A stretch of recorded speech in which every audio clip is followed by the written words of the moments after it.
Hello दोस्तों, मैं गुड्डू कुमार इस टाइम से स्टडी ऑनलाइन प्लेटफॉर्म पे सभी छात्र एवं छात्राओं को स्वागत करते हैं। तो आइए दोस्तों, क्लास 10th का हम लोग इतिहास पढ़ते हैं। जो चैप्टर पढ़ रहे हैं दोस्तों, इस चैप्टर का नाम है यूरोप में राष्ट्रवाद। यही चैप्टर पढ़ रहे हैं दोस्तों जिसका नाम है यूरोप में राष्ट्रवाद। तो यूरोप में राष्ट्रवाद का उदय होने के क्या कारण था, इसी पर इस चर्चा हो रहा है इस टॉपिक पर दोस्तों कि यूरोप में राष्ट्रवाद के उदय होने के क्या कारण था, यानी कि ऐसा कौन सा कारण आया कि यूरोप में राष्ट्रवाद का उदय हुआ। तो यूरोप में दोस्तों राष्ट्रवाद के उदय होने के 4 कारण हैं। पहला कारण था फ्रांस की क्रांति, जिसमें फ्रांस की क्रांति में 3 फ्रांस की क्रांति पढ़ना है दोस्तों। 1789 ईस्वी की क्रांति, 1830 ईस्वी की क्रांति और 1848 ईस्वी की क्रांति। जब ये तीनों क्रांति पढ़ लेते हैं तो फ्रांस की क्रांति समाप्त हो जाता है दोस्तों। उसके बाद इसमें दूसरा कारण है यूनान का स्वतंत्रता संग्राम, यानी कि यूनान का स्वतंत्रता संग्राम। ये दूसरा कारण है यूरोप में राष्ट्रवाद के उदय होने का। उसके बाद दोस्तों तीसरा कारण है इटली का एकीकरण और चौथा कारण है जर्मनी का एकीकरण। ये अगर यही चारों कारण पढ़ लेते हैं दोस्तों तो यूरोप में राष्ट्रवाद के उदय क्यों हुआ था ये पता चल जाएगा दोस्तों। तो इसमें से हम लोग एक पढ़ चुके हैं दोस्तों, फ्रांसीसी क्रांति। जो यूरोप में राष्ट्रवाद का जो पहला कारण है फ्रांसीसी क्रांति, यानी फ्रांसीसी क्रांति हम लोग पढ़ लिए हैं दोस्तों। और फ्रांसीसी क्रांति में 1789 की क्रांति, 1830 की क्रांति और 1848 की क्रांति, यानी कि इस चैप्टर पर इसके पहले 2 वीडियो बना चुके हैं दोस्तों यूरोप में राष्ट्रवाद का, जिसमें पहला वीडियो में पढ़ाए हैं 1789 ईस्वी की क्रांति के क्या कारण थे, और उसके बाद उसके अगले वीडियो में पढ़ाए हैं दोस्तों 1830 की क्रांति और 1848 की क्रांति। तो इस वीडियो को देखने से पहले दोस्तों आप लोग उस वीडियो को देख लीजिएगा, उसके बाद इस वीडियो को देखिएगा। तो ये जो वीडियो है जो पढ़ाएंगे यूनान में स्वतंत्रता संग्राम, अच्छे तरीक़ा से समझ में आ जाएगा दोस्तों।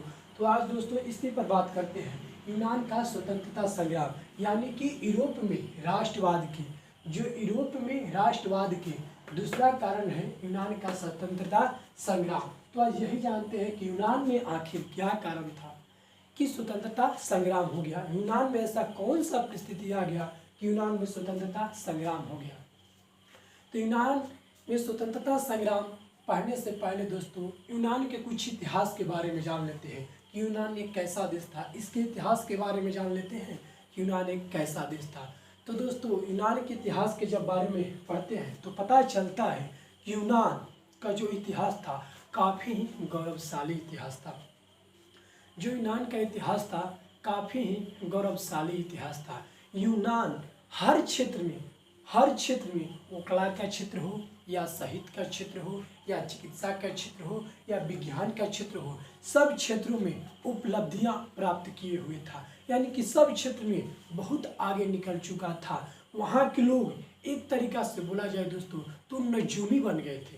वहाँ के जो लोग थे नजूमी बन गए थे, यानी कि वहाँ के लोग इतना अक्लमंद हो गए थे कि रात के तारे को देखकर बता देते थे कि कल क्या होने वाला है।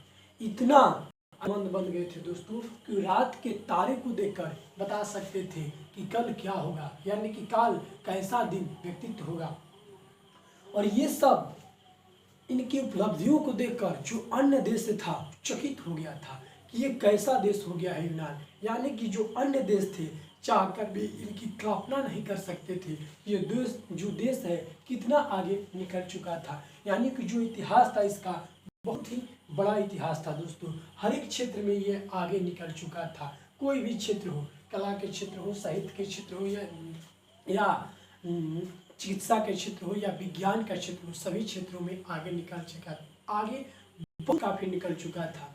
अगर देखा जाए तो शक्ति भी था किसी के पास तो वो उस समय यूनान ही था। ताकतवर में भी देखा जाए तो सबसे ज़्यादा उस समय शक्तिशाली यूनान ही देश था। यानी हर एक क्षेत्रों में ये बहुत आगे निकल चुका था। यानी कि जो इतिहास था मिला जुला कर दोस्तों सब में आगे था, यानी कि गौरवशाली ये था।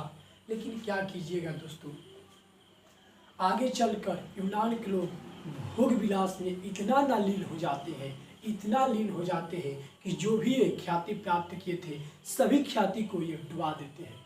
यानी कि कोई भी अगर व्यक्ति हो या देश हो, अगर भोग विलास में वो लीन हो जाएगा तो एक न एक दिन समाप्त होना तय है दोस्तों। तो यही यहाँ पर कारण होता है कि जो यूनानवासी थे 15वीं शताब्दी में, यानी कि 15वीं शताब्दी, कब से 15वीं शताब्दी बोलेंगे, यानी कि 1401 ईस्वी से लेकर 1499 ईस्वी तक काल के, यानी 1500 तक के काल को 15वीं शताब्दी कहेंगे। तो 15वीं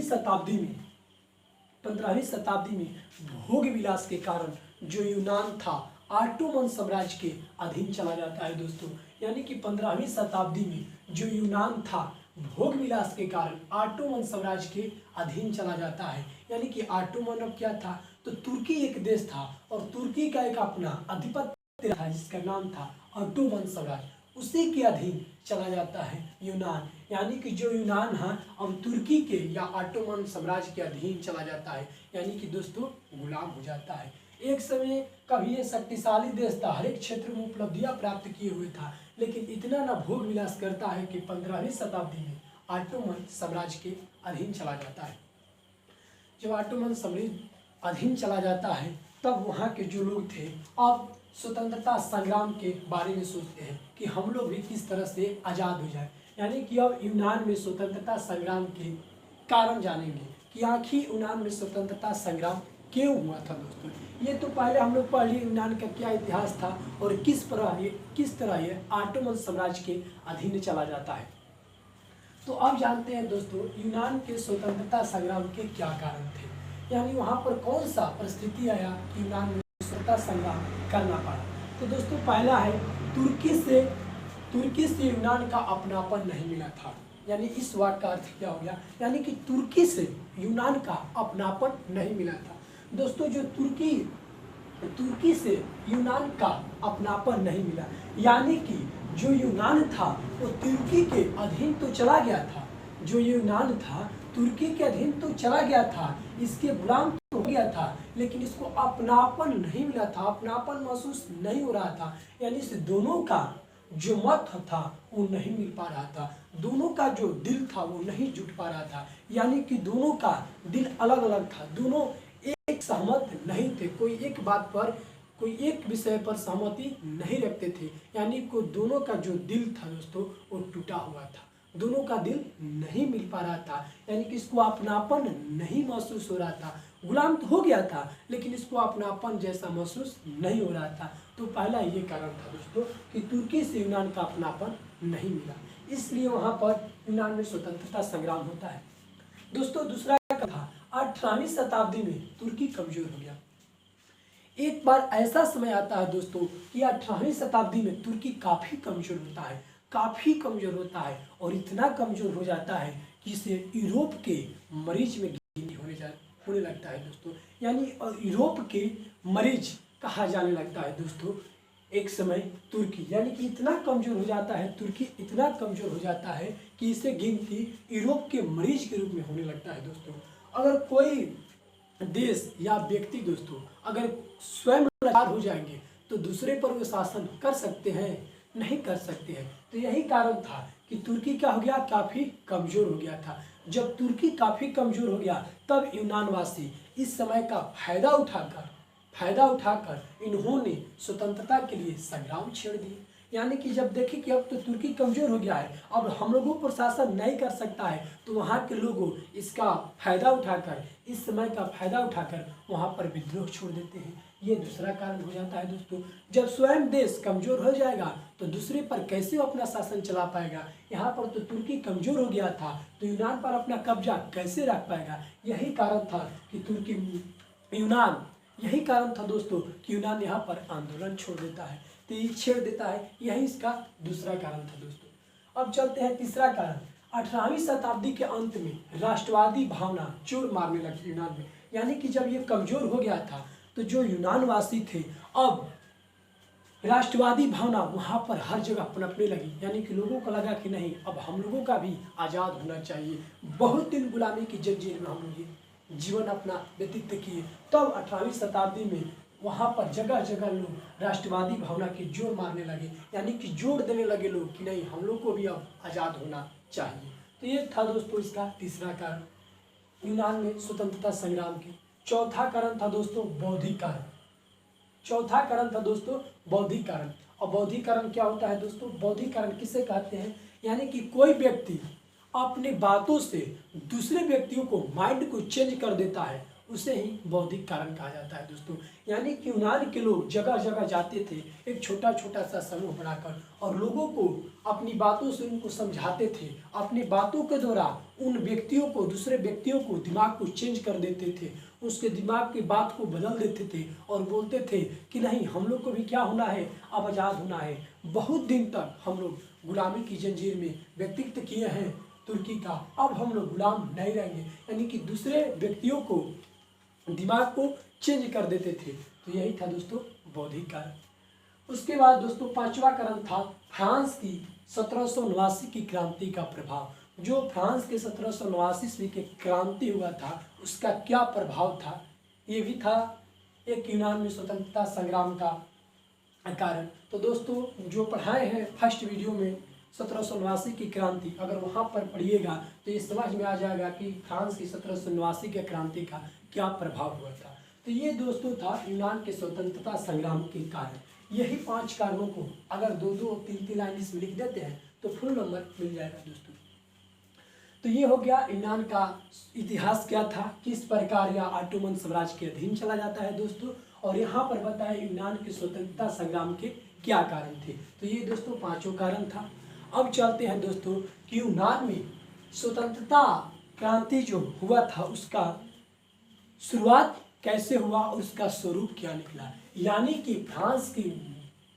कि यूनान में, ये दोस्तों फ्रांस की नहीं होगा, यहाँ पर गलत लिखा गया है दोस्तों, यहाँ पर यूनान का होगा। यूनान की क्रांति का प्रभाव एवं स्वरूप।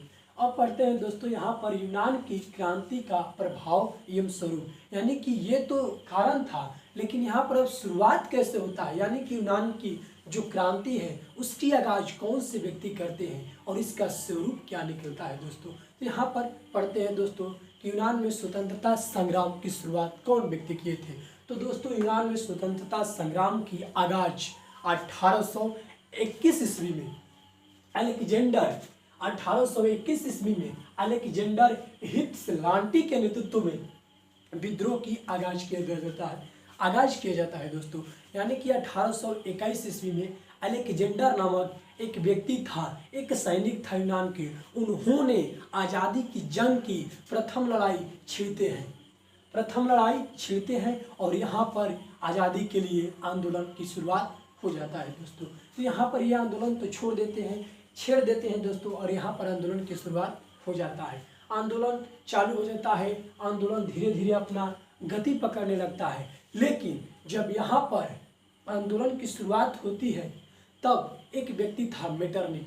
उस समय कहीं पर कोई भी देश में अगर आज़ादी के लिए, लोकतंत्र के लिए कोई भी आंदोलन छेड़ा जाता था तो मेटरनिख को सबसे बड़ा दुख होता था, और मेटरनिख वहाँ पर टांग अड़ाने के लिए आ जाता था। यानी कि दूसरे के मैटर में मेटरनिख अपना दखल अंदाजी कर देता था, वहाँ पर चला जाता था और उसमें अपना जाकर टांग अड़ा देता था। तो यहाँ पर भी आंदोलन की जब शुरुआत होता है तो मेटरनिख यहाँ पर भी पहुँच जाता है, और मेटरनिख चाहता था कि जब तक हम जीवित रहेंगे तब तक कोई देश में लोकतंत्र नहीं होगा, वहाँ पर क्या चलेगा, राजतंत्र चलेगा। यानी कि सभी जगह लोकतंत्र में बाधा उत्पन्न हो रहा था, और यहाँ पर भी आ जाता है बाधा उत्पन्न करने के लिए, और यहाँ पर आता है और रूस के जार को आदेश देता है कि आप जाइए और तुर्की का मदद कीजिए, क्योंकि वहाँ पर राष्ट्रवादी आंदोलन भड़क रहा है, वहाँ पर लोग आज़ादी के लिए एक जंग छिड़े हैं। तो मेटरनिख के कहने पर जो रूस के जार थे वो चले आते हैं मदद करने के लिए तुर्की का। लेकिन दोस्तों पूर्ण रूप से यहाँ पर रूस मदद नहीं करना चाह रहा था तुर्की का, क्योंकि रूस यूनान का दोस्त था। लेकिन इसका यहाँ पर मजबूरी था, क्योंकि मेटरनिख साहब थे, ये रूस के जार पर इनका अपना दबदबा था, कायम था। इनके दबाव देने के कारण जो रूस के जार थे वो तुर्की का मदद करता है, और इस तरीके से मदद करता है दोस्तों, इस तरीके से मदद करता है, यानी कि यहाँ पर अपने पूरा बल लगा देता है और इस प्रकार से मदद करता है कि जो आंदोलन की ये शुरुआत की गई थी, इस आंदोलन को पूरी तरह से दोस्तों यहाँ पर दबा दिया जाता है और आंदोलन को दबा देने के बाद इनको जेल में डाल दिया जाता है दोस्तों, इनको जेल में डाल दिया जाता है, यानी कि अलेक्जेंडर हिप्सलांटी को जेल में डाल दिया जाता है और यहाँ पर बोलता है कि न रहेगी बांस और न रहेगी बांसुरी। अगर नहीं रहेंगे अलेक्जेंडर हिप्सलांटी तो आंदोलन की शुरुआत कौन करेगा। तो इस प्रकार दोस्तों यहाँ पर आंदोलन को पूरी तरह से दबा दिया जाता है। फिर भी यहाँ के लोग हार नहीं मानते हैं, बोलते हैं कि हमारे एक व्यक्ति को कैद कर लेने से यहाँ पर आंदोलन बंद नहीं होगा, यहाँ पर आंदोलन हम लोग चालू रखेंगे दोस्तों। और यही कारण था दोस्तों कि आगे चलकर इससे भी भयंकर विद्रोह मोरिया नामक द्वीप पर दूसरी बार छेड़ा जाता है दोस्तों। इस विद्रोह के लिए यानी कि यूनान की दूसरी बार विद्रोह छेड़ा जाता है दोस्तों मोरिया नामक द्वीप पर, यानी पहले से भी यह बहुत बड़ा घातक युद्ध की शुरुआत की जाती है, यानी कि बहुत बड़ा यहाँ पर जन समर्थक आ जाते हैं इस युद्ध में भाग लेने के लिए। और दूसरी बार मोरिया नामक द्वीप पर विद्रोह की आगाज की जाती है दोस्तों। और यहाँ पर यूनान की मदद करने के लिए यूरोप के अन्य पड़ोसी देश आते हैं और उसके सिवाय दोस्तों इसके सिवाय ईसाई आते हैं, ईसाई लोग आते हैं, स्वयं सेवक लोग आते हैं किसका मदद करने के लिए, तो यूनान का मदद करने के लिए दोस्तों। और ईसाई और इसके अलावा थे स्वयं सेवक भी यहाँ पर आते हैं यूनान का मदद करने के लिए। स्वयं सेवक उस व्यक्तियों को कहते हैं जो व्यक्ति बिना अपने फायदे के किसी दूसरे व्यक्तियों को मदद करता है उसे स्वयं सेवक कहते हैं, या जो व्यक्ति बिना कोई स्वार्थ के किसी दूसरे व्यक्तियों को मदद करता है उसे स्वयं सेवक कहते हैं। तो यहाँ पर ईसाई एंड स्वयं सेवक आते हैं मदद करने के लिए यूनान का। और स्वयं सेवकों में एक व्यक्ति थे लॉर्ड वायरन, उन्होंने एकदम दिल खोलकर यूनान की मदद करते हैं। विद्रोह जो हो रहा था उसमें साथ दे रहे थे, लेकिन इस विद्रोह में 1824 ईस्वी में दोस्तों इनका मृत्यु हो जाता है। इनका 1824 ईस्वी में मृत्यु हो जाता है दोस्तों। फिर भी आंदोलन अभी चल ही रहा था दोस्तों, फिर भी आंदोलन चल रहा था। तो यहाँ पर जो तुर्की देश था यहाँ पर जातीयता कार्ड खेल देता है। जो तुर्की था दोस्तों यहाँ पर जातीयता कार्ड खेल देता है और अन्य देशों से अपील करने लगता है। उसके जितने भी मुस्लिम कंट्री देश थे सभी मुस्लिम कंट्री देश से अपील करने लगता है कि आप लोग हमारा साथ दीजिए, नहीं साथ दीजिएगा तो यहाँ पर देख लीजिए सभी ईसाई एक हो रहे हैं, सभी ईसाई एक हो रहे हैं, सभी स्वयंसेवक एक हो रहे हैं और यूनान को साथ देने के लिए अन्य पड़ोसी देश इसका साथ दे रहा है, तो आप लोग भी आइए और हमारा साथ दीजिए। ये तुर्की कह रहा था। और तुर्की के उस समय दोस्तों राजा थे महमूद पाशा राजा थे और बोलते हैं कि आइए हमारा आप लोग साथ दीजिए। और तुर्की का दोस्तों राजा उस समय महमूद द्वितीय थे, महमूद पाशा नहीं थे, महमूद द्वितीय थे। जो तुर्की के दोस्तों राजा थे उस समय महमूद द्वितीय थे और यहाँ पर जातीयता कार्ड खेलते हैं और अन्य देशों से बोलते हैं कि आप लोग आइए और हमारा सहयोग दीजिए, क्योंकि देखिए यूनान का अन्य देश इसको मदद कर रहा है, सभी ईसाई एक हो रहे हैं, तो आप लोग भी हमारा सहायता करने के लिए आइए। तो इसके सहायता करने के लिए उस समय मात्र एक ही मुस्लिम कंट्री देश आता है दोस्तों, वो था मिस्र। मिस्र बोलता है ठीक है हम आपका मदद करेंगे, यानी कि दोस्तों जो मिस्र के उस समय राजा थे महमूद पाशा ये साथ देने के लिए तुर्की का आ जाते हैं, बोलते हैं कि बोलिए आपको हम कैसे मदद करें, जन धन बल या स्वयं युद्ध में चले। ये तो यानी कि जन धन बल तीनों से इसको मदद करते हैं और अपने सैनिक को तुर्की के यहाँ भेज देते हैं। जो मोरिया नामक द्वीप पर युद्ध हो रहा था और यहाँ पर इसके सैनिक आते हैं दोस्तों और 20,000 सैनिकों को कत्ल कर देते हैं, यानी कि 20,000 जो मोरिया नामक द्वीप पर जो युद्ध हो रहा था इस युद्ध में यहाँ पर 20,000 यूनान के सैनिक के मौत के घाट उतार दिया जाता है दोस्तों। और यहाँ पर इस आंदोलन को पूर्ण रूप से दोस्तों दबा दिया जाता है, इस आंदोलन को यहाँ पर दबा दिया जाता है दोस्तों। जब यहाँ पर 20,000 सैनिक मारे जाते हैं दोस्तों, उस समय सोचिए बहुत जनसंख्या कम था और उस समय 20,000 सैनिक मारे गए थे तो क्या हाल होगा। तो तो उस समय जो अन्य पड़ोसी देश था, अन्य पड़ोसी देशों में हाहाकार मच गया। वहाँ के लोग बोलने लगे कि एक समय ऐसा था कि यूनान हर क्षेत्रों में आगे था, गौरवशाली था, आज उसके ही 20,000 सैनिक मारे गए, हम लोग कैसे इसको बर्दाश्त करेंगे।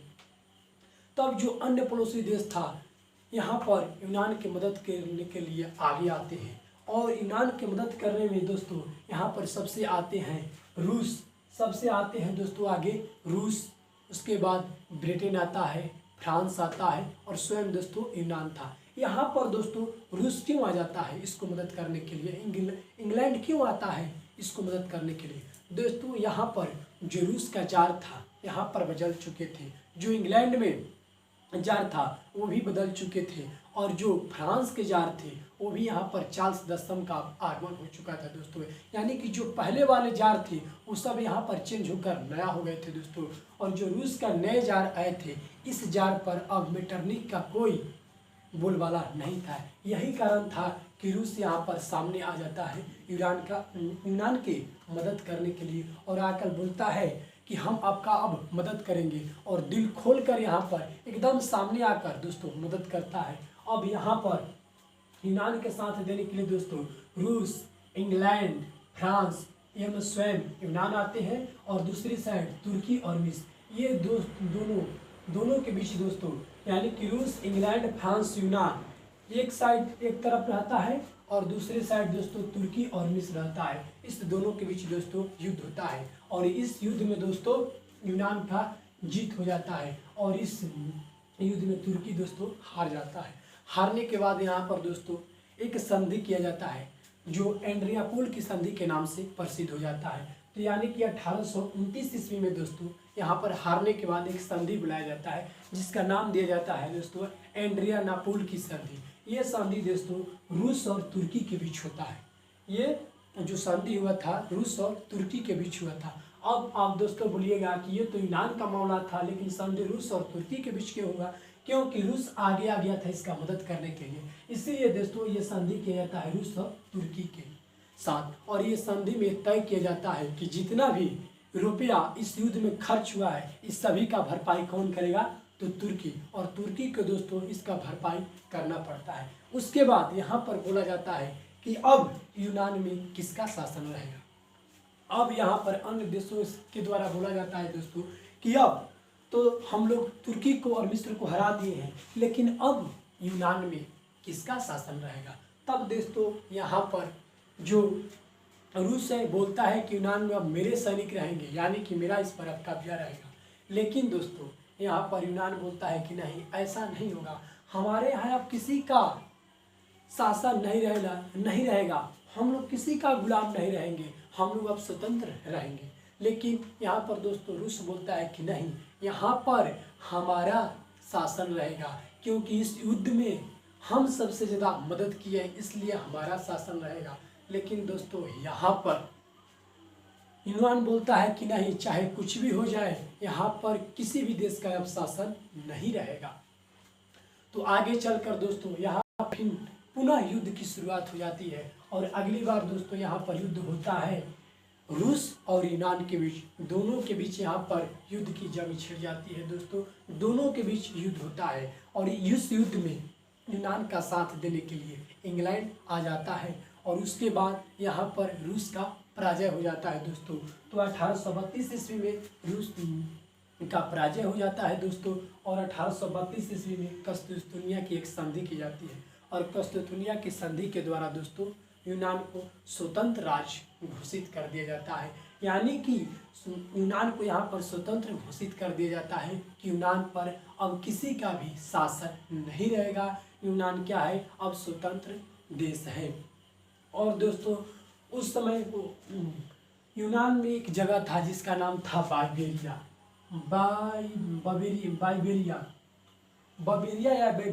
दोस्तों, एक यूनान में जगह था। वहाँ के राजा उस समय दोस्तों थे ऑटो, और उसको ही वहाँ का राजा घोषित कर दिया जाता है, और इस प्रकार दोस्तों यूनान एक स्वतंत्र राज्य घोषित हो जाता है दोस्तों। यानी कि एक स्वतंत्र दोस्तों इसको घोषित कर दिया जाता है, इसको यूनान को आज़ादी दे दिया जाता है दोस्तों। तो ये था दोस्तों यूनान का स्वतंत्रता संग्राम, और इसका ये दोस्तों प्रभाव था दोस्तों।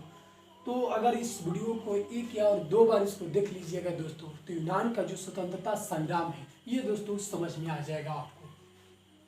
तो दोस्तों आप लोग देखिए कि किस प्रकार किसी जमाने में यूनान एक शक्तिशाली देश था, किस प्रकार 15वीं शताब्दी में दोस्तों ऑटोमन साम्राज्य के अधीन चला जाता है, यानी कि गुलाम हो जाता है भोग विलास के कारण। उसके बाद दोस्तों हम लोग पढ़े कि यूनान के स्वतंत्रता संग्राम के क्या कारण थे दोस्तों। तो ये इसका जो 5 कारण था दोस्तों, ये पांचों कारण पढ़ लिए। उसके बाद दोस्तों हम लोग देखें कि यूनान की स्वतंत्रता की शुरुआत कैसे हुआ, इसका क्या स्वरूप निकला, इसका क्या नतीजा निकला। यानी कि दोस्तों 1821 ईस्वी में युद्ध की शुरुआत होती है, उसके बाद इस युद्ध को दबा दिया जाता है दोस्तों। पुनः उसके बाद मौर्य युद्ध की शुरुआत हो जाती है, पुनः इसको भी दबा दिया जाता है दोस्तों मिस्र के सहयोग से। लेकिन आगे चलकर जब दोस्तों यूनान की मदद करने के लिए रूस, इंग्लैंड, फ्रांस आ जाते हैं, तब दोस्तों यहाँ पर तुर्की का हार हो जाता है और उसके बाद एंड्रियापोल की संधि की जाती है दोस्तों। और इस संधि में तय किया जाता है कि जितना भी रुपया खर्च हुआ है उस सभी का हर्जाना कौन देगा, तुर्की। और आगे चलकर दोस्तों 1832 ईस्वी में कस्तूरबा की संधि के द्वारा यूनान को एक स्वतंत्र देश घोषित कर दिया जाता है दोस्तों। तो ये था दोस्तों यूनान की स्वतंत्रता संग्राम। तो दोस्तों हम लोग यूरोप में राष्ट्रवाद के जो 2 कारण हैं ये पढ़ लिए दोस्तों, एक फ्रांसीसी क्रांति और दूसरा दोस्तों यूनान का स्वतंत्रता संग्राम। और अगले वीडियो में दोस्तों हम लोग अब पढ़ेंगे कि यूरोप में राष्ट्रवाद के जो तीसरा कारण है इटली का एकीकरण। तो इटली का एकीकरण दोस्तों हम लोग इसका अगले वीडियो में पढ़ेंगे दोस्तों। तो आज के लिए इतना ही दोस्तों। अगर दोस्तों वीडियो अच्छा लगे तो इस वीडियो को लाइक कीजिए दोस्तों, कमेंट कीजिए दोस्तों, और अपने दोस्तों में ज़्यादा से ज़्यादा इस वीडियो को शेयर कीजिए दोस्तों, ताकि अगर आप लोग कमेंट करेंगे दोस्तों तो इसी प्रकार से हम आगे इसका पाठ बनाते रहेंगे दोस्तों। जितना भी 10th क्लास का इतिहास है सभी का दोस्तों हम वीडियो बना देंगे दोस्तों। तो आज के लिए इतना ही दोस्तों, धन्यवाद।